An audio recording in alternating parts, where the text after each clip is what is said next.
servicing. Oh, there he is. Well, this empty room is doing wonders for my stage fright. This is going to be so much easier now with no one in here. It's going to be great. All right, so welcome to this panel on NFTs with some luminaries from the NFT space. I'm going to just introduce in order. So this is Emily Poplawski. Really sorry if I butchered the last name there, but she is the COO of the Metaplex Labs or Metaplex Foundation, or yeah. Metaplex Studios, Metaplex but I like Studios. this creative brainstorm of a rebrand that we have going on. It's So good Metaplex stuff. Studios. This is Adi. He is the CEO and founder of Applied Blockchain, which is sort of a freelancing company that builds products on chain. And this over here, my man, the myth, the legend. This is Whitey. He is the co-founder of Solana. You might know it if you've ever bought an NFT. And this over here is the CEO, founder, everything, VR All Art, Vito. So he both has founded VR All Art, which is working on advanced protocols for NFT on Solana, and he is the founder of SolSea, another marketplace on Solana. So welcome. Yeah. Oh, also I'm Jordan, so I work for Solana Labs, and we do a lot of work. I've done a lot of contributions to Metaplex, so that's why I'm up here. All right, let's get started.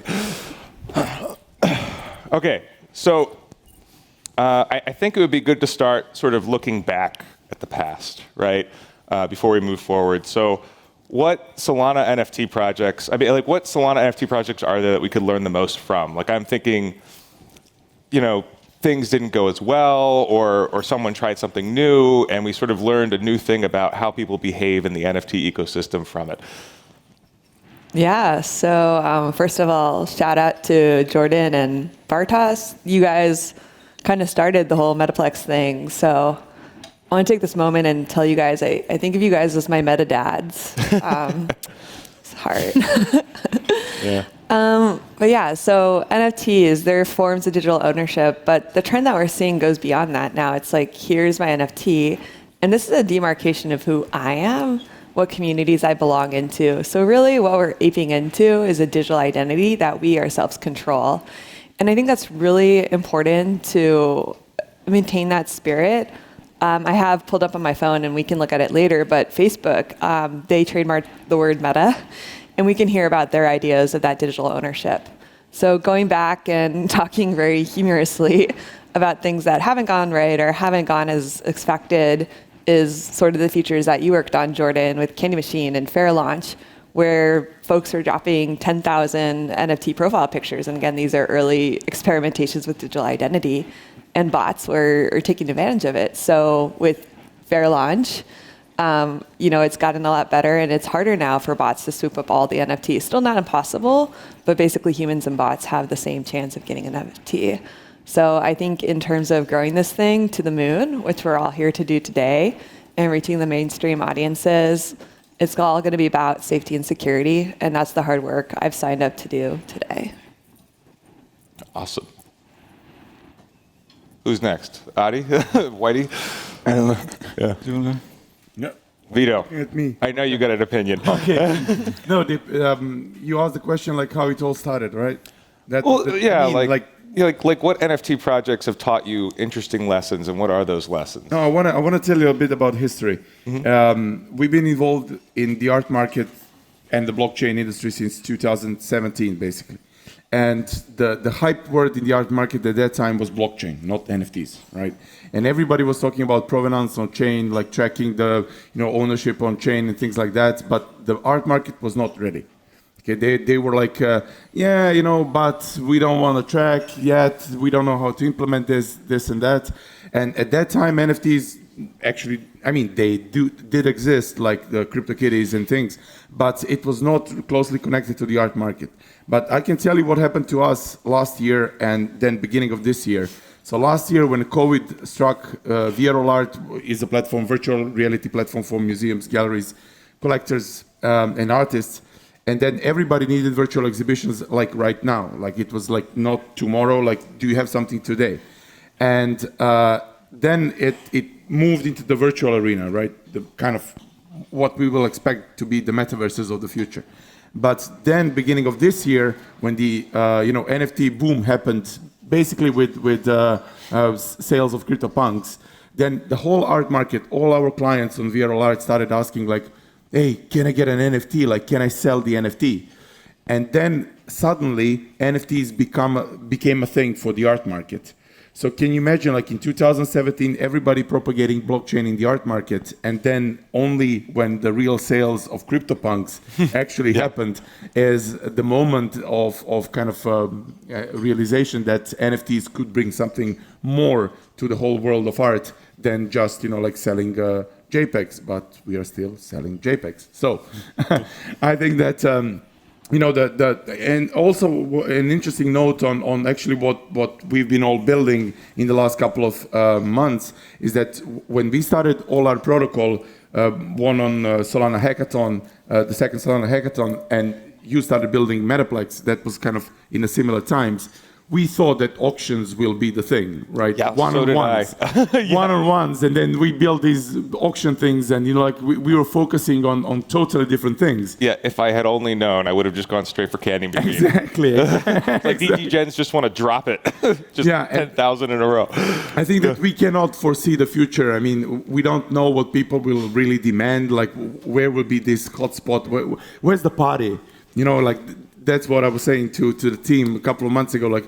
We're going to go where the big party is, and that's where we're going to dance. So currently, the dance is not in the art market, but I hope that the dance will be there soon. Yeah, as you said, it seems that NFT market are still big wave. It's always full up or full down. There's no stabilization in it. And I think it's like it's like every cryptocurrency, where once it's really, you have to find a stabilization with new people entering into it, and when, to find also a new utility to it, and being able to propose things and actually make people use NFT and give them use case about it. So, people will actually like, and as you said, there need to be more than JPEGs, because currently, almost all of the art market is based only on this. And I think, for example, a project like Solstead, where you could see all of your NFT in the wallet, where you, with only your house, or only NFT, you could actually see all the NFT of that person. And I think that's things like that implement other NFT into NFT, and function like that, and utility. And this is, the things that I think will bring more people into it and, use it more. So on that note, that kind of brings us. Oh, yes. I was going to say, I've got maybe a slightly different angle to it. So we're relatively new to Solana. I guess Applied Blockchain, we've been around since 2015. So we were building initially on Ethereum, and we built a lot on Algorand, and now we're coming into the Solana ecosystem. And we build bespoke solutions, right? So we've been building NFT platforms we've been fortunate enough to work with some really big artists, some of the biggest in the world, in the UK, in the physical space and in the digital space. So we've been building platforms where people need, I guess, more than what they would get from a standard platform, because they're doing some kind of special issuance, and there's some special things that go around that. That's really what we specialize in. So it's great to see in the Solana space that you've got some real core platforms, and you've got some platforms that are really able to service a lot of people and a lot of needs. But I guess you're always going to get the special projects that want to do things differently, or they want to do things their own way, and that's really where we come in. So with these artists that you're now talking to, which is kind of like a segue from Vito, people are now taking the system seriously. Yeah. I guess, what is the format that is most common? Is it like one-of-one auctions? Are they sort of specialized drops? Like what are we seeing now from bigger brands that are looking to come into the space? Like, because it's not quite the same as a 10K drop, I suspect. So we're seeing a mix. We're seeing a lot of experimentation. Right? Just like what everybody's doing. I think you've got that with some of the bigger or more established names as well. There's one project we've been working on which has got a mix of physical and digital. right? So there's a load of physical paintings that were created and locked up somewhere, and then there's a bunch of digital NFTs that were sold and are spinning around and generating this whole secondary market and new revenue for the artist, right?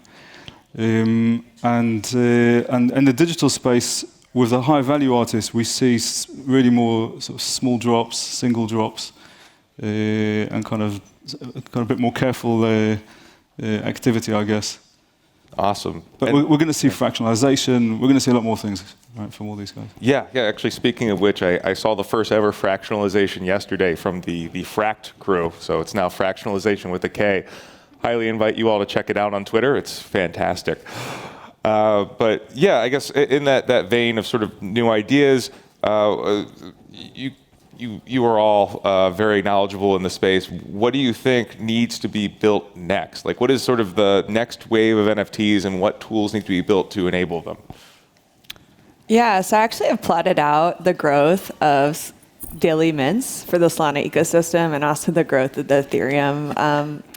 And what's accelerated the Solana ecosystem is a couple of different virtues.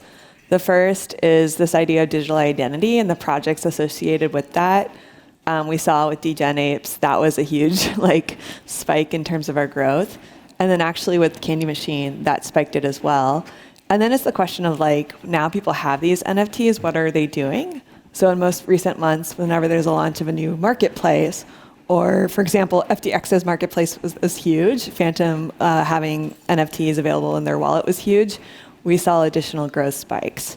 So the idea that I have these NFTs really leads to the question of, okay, what can I do with them? And I think what's always going to be on the forefront is gaming, right? So gaming is going to figure out the utility of these NFTs and also the new economies built upon these NFTs. Because again, right, when you think of NFTs, the web in Web3 is read, write, own, and NFT is a huge part of that ownership layer. So I almost want to suggest today that we need another Solana conference, one just focused around gaming. Now, as it relates to getting into the real world and other applications, not to say gaming are not the real world to me some days, but I really think it's going to come from third world countries or developing nations because they really need this more than anyone else. In the United States where I'm from, we have the ultimate smart contract already, which is if I don't agree with someone, I go into the court of the law and I sue their ass. But in developing nations, there is no recourse. And hearing stories of people in Venezuela or all these places that are getting Solana wallets, evangelizing them in their community, and it's fighting inflation is just amazing to hear. So the last thing I'll say is just one really powerful idea. Us in the developing world, I know there's a lot of people from Europe here today. We can take out loans, we can take out interest against our house. And one person from my team earlier this week was saying that in the developing world, you can't. So everyone knows that this is your house, but the government doesn't recognize it.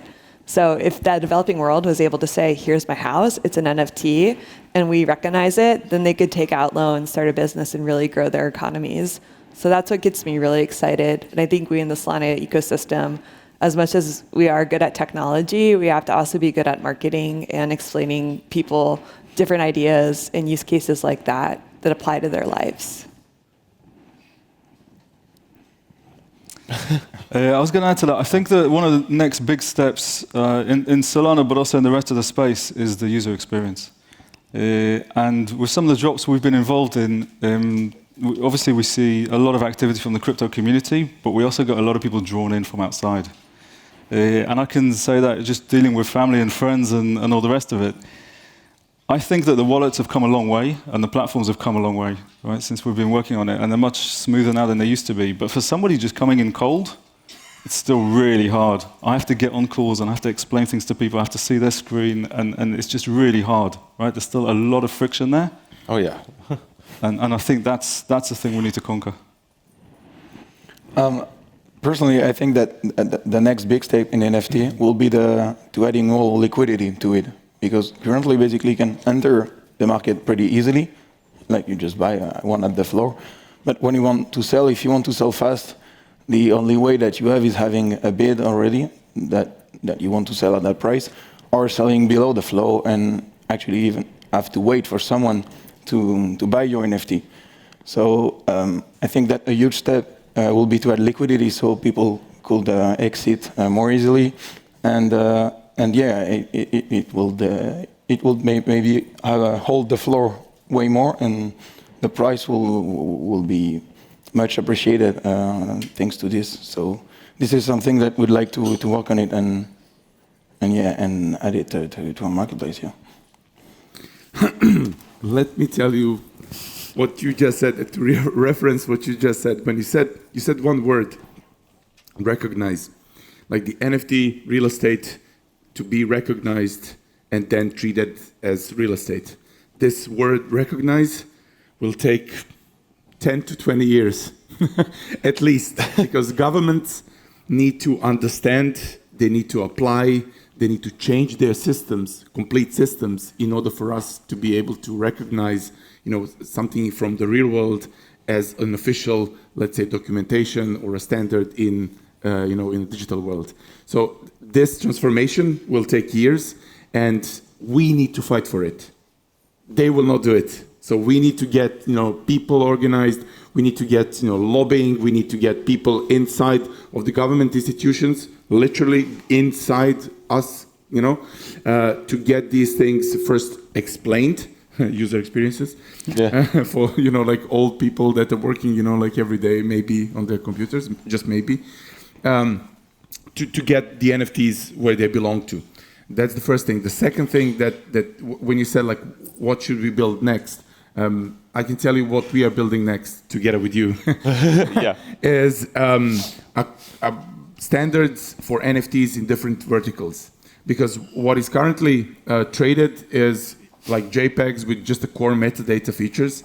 And what we are in all our protocol doing is, I think we are first in the world to put the license agreement attached to the NFT. So that when an NFT travels from hand to hand, actually there is a license attached to it, which means that the buyer and the seller, they know what they're getting, like what are the rights that they can use this for. Maybe in gaming that will not be important, but in some other areas it will be very important.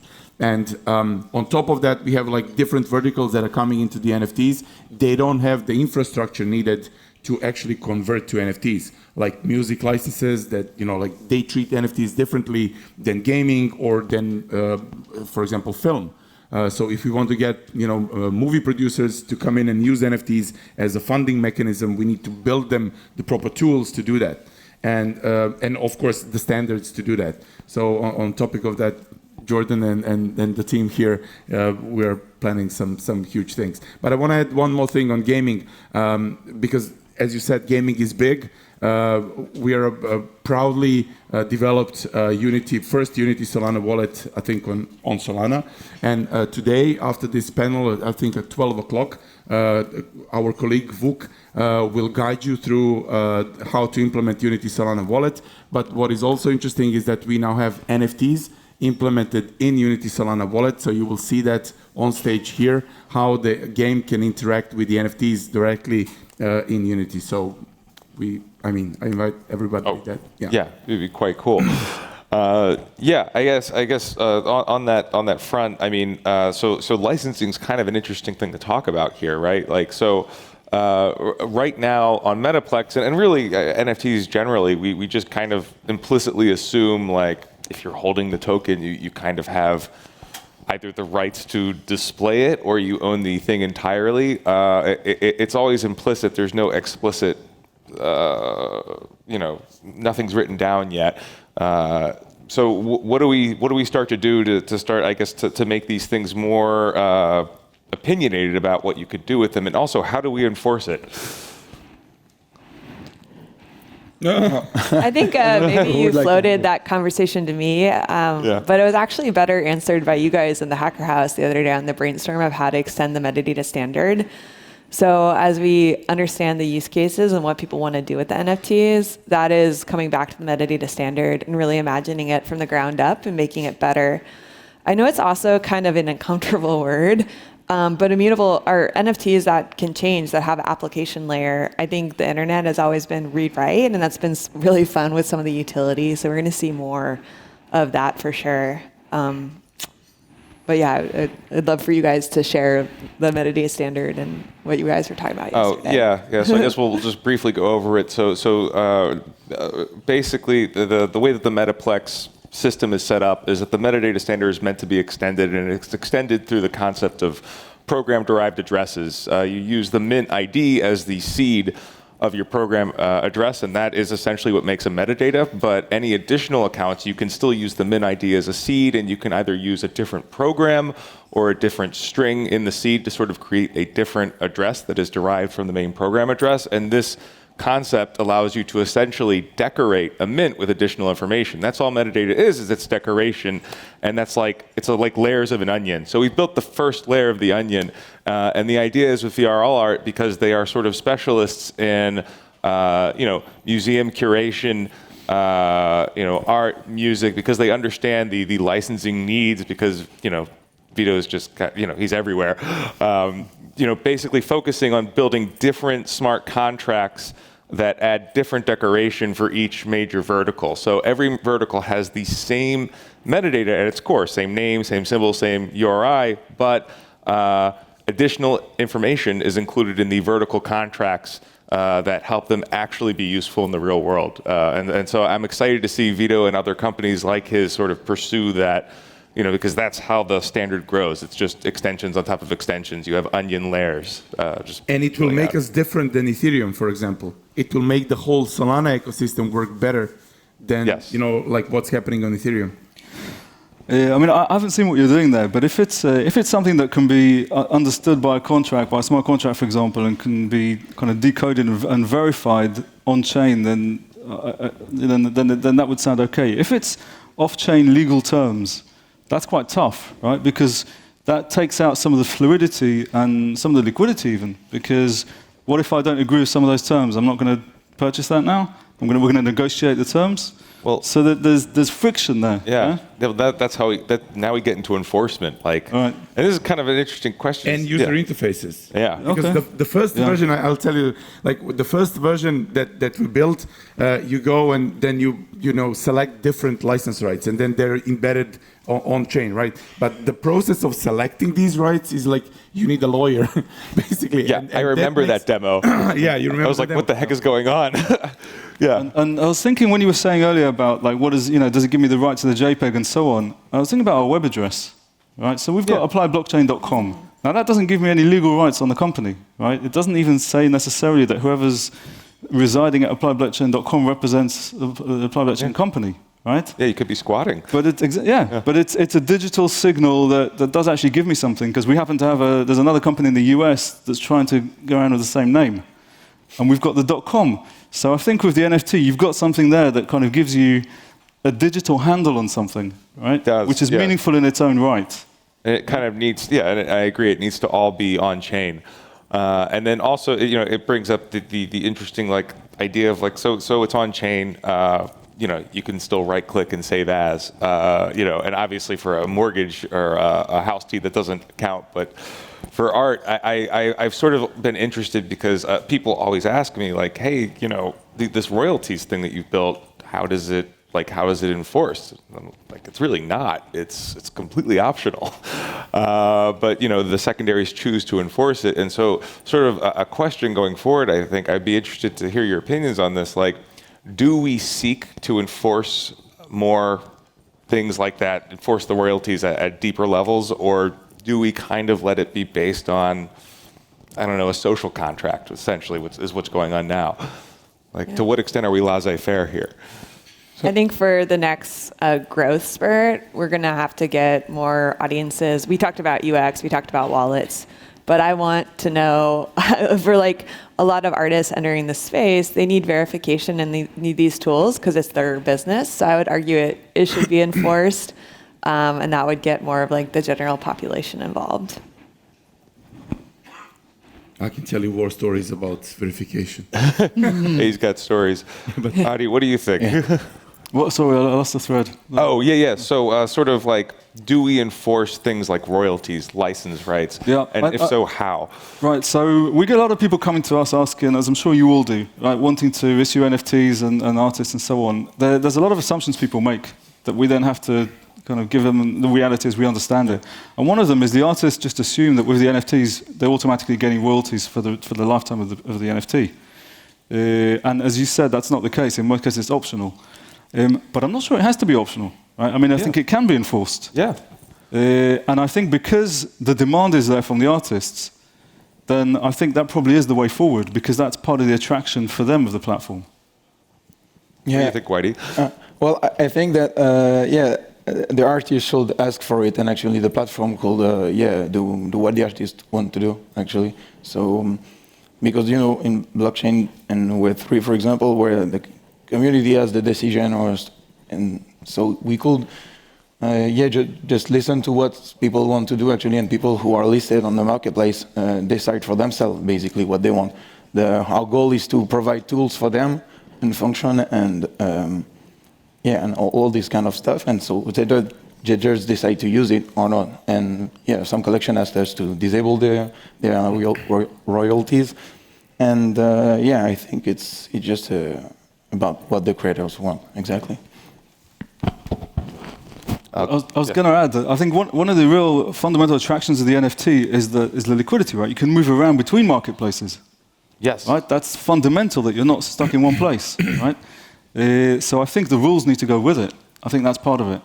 And I think one of the technical reasons why we haven't done it up to now in most projects is because you might be moving things to your own wallet, right? And then what do? You do a price zero, or you do, how does, you don't want royalties to kick in when you're just, doing things yourself. Yeah. Between your own wallets. Yeah, totally agree. It is, if you enforce it, it does introduce but I think that's solvable. Challenges. Yeah. Yeah. What do you think, Vito? Difficult questions. Yeah. So, first, verification. Okay, so let's talk briefly about verification. So, what is verification? Like, do we say this thing is verified because it was minted from a certain source, or this thing is verified because the creator is verified because his creations are verified? Okay, so what we got on SolSea, I mean, it's hundreds of cases, not hundreds, maybe thousands. One example, people call us, hey, verify my collection, they jump on Twitter, they jump on Discord, they yell, like, why not my collection is verified? And then, you ask them, okay, provide us the proof that you are the author, right? Send us the files, show us how you do it. No. And they send you a ticket, like the receipt from Shutterstock, that they bought the art and that they changed the background. And we're like, but this is not your art. And they say like, why? I bought it like for $40, but you don't own the commercial rights to exploit it, commercially. Really? So they don't know. And this is just one case. And the problem here is, like you have these people that think that they can go and just literally copy paste things and then resell them. And yes, they come from a legitimate mint, but should they be verified? And now we're talking about thousands. Soon we will be talking about hundreds of thousands of kids, of new people that are coming into the space. They don't know these rules. And we are enforcing these rules. How? By manpower, like talking to them, sending files digitally. That can only be also be faked. So it's kind of a big problem for the whole space, is like what verification really means. And what do we enforce when we say this is verified or not verified? And now there's another example, and Jordan and I very well know this example, rogue sharks. Okay, Yes. So what happened, I'll tell you a story what happened with rogue sharks. So You have 40 seconds, apparently. okay. Yeah. So Speed run. Yes. Yeah. So rogue sharks minted sharks, right? But on their site, they said they gave away all the intellectual property for the sharks. Yeah, 100%. Gave it all away. Yes. Yeah. And then people came to SolSea because we are the only open marketplace on Solana still. They minted fakes, what we call fakes. And then someone from Rogue Shark community started, hey, they're selling fakes. But in the end of the game, I mean, we cannot know whether this is a real fake, a save as fake, or someone actually bought the shark, has all the rights, and minted hundreds of copies of this shark, because he can do that, because sharks gave away their intellectual property in their, not even a contract, but on the website. FAQ, yeah. Yes. So there's a big, situation where we need to know what we are giving to the community and what we want back, and so forth. So That zero. was, I think, an excellent way to end it. With this, we're ending the panel. Thank you all for coming up. This was a fantastic discussion, I thought. So, round of applause.